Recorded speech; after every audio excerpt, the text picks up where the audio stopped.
There's a question many people quietly wonder about, but rarely hear answered honestly. Were there enslaved people who looked completely white? The answer is yes, and the truth behind it reveals one of the most unsettling realities of American slavery. By the 1800s, there were enslaved men, women, and children who had pale skin, straight hair, light eyes, and facial features that made them indistinguishable from white Americans. Some could walk through towns without suspicion. Others were mistaken for the enslavers themselves.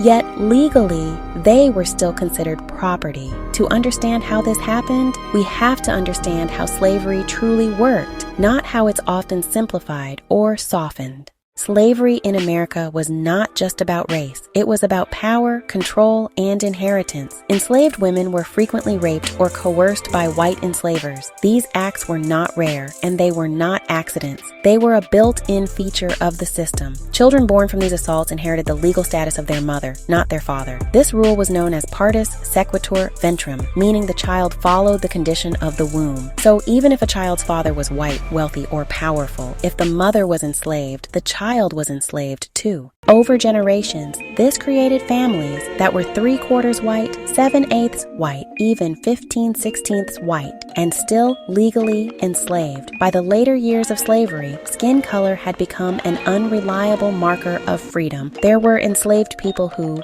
had blonde hair, had blue or green eyes, spoke with no accent, and dressed no differently than white Americans. And yet, they could still be sold at auction, punished, or torn away from their families. This is why racial labels like mulatto, quadroon, and octoroon existed. These were not terms meant to protect anyone. They were tools used to categorize and inventory human beings, to measure how much value enslavers believed a person had. Looking white did not mean being treated as white. Some enslaved people who looked white used that fact as a means of survival. They passed, not to reject their identity, but to escape bondage. One of the most remarkable examples is Ellen Craft. Born enslaved and appearing white, Ellen escaped slavery by disguising herself as a white man traveling with his enslaved servant, who was actually her husband. Her escape required careful planning, courage, and constant danger.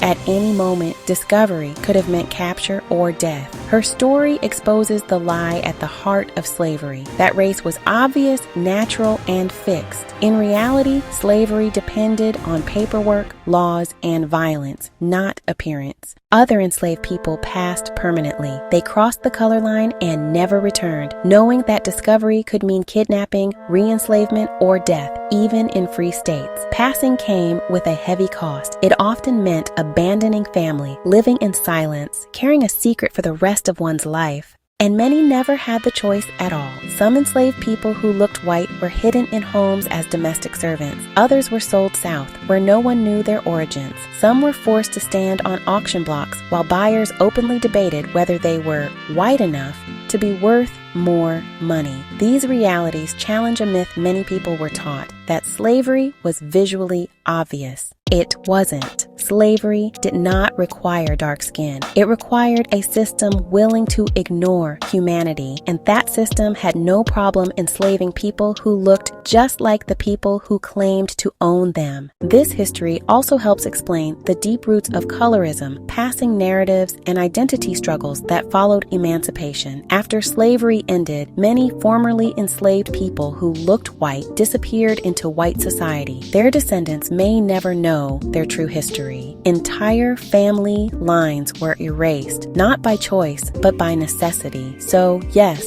there were enslaved people who looked completely white. Their existence doesn't complicate Black history. It exposes the cruelty and absurdity of a system that turned ancestry into chains. And it reminds us that slavery was never just about skin color. It was about power. This is why Black history matters. Not just the parts that are comfortable, not just the stories that fit neatly into textbooks, but the stories that force us to question everything we thought we knew about race, freedom, and identity in America. America. Here on the BLK History Channel, we tell the stories that were buried, softened, or erased, not to shock, but to restore truth and humanity where it was denied. If this story made you pause, reflect, or see history differently, please support this channel by liking this video, subscribing, and sharing it with someone who may have never heard this history before. Your support helps keep these stories alive and helps make sure they are never erased again. Thank you for being part of this community and for honoring the lives behind the history.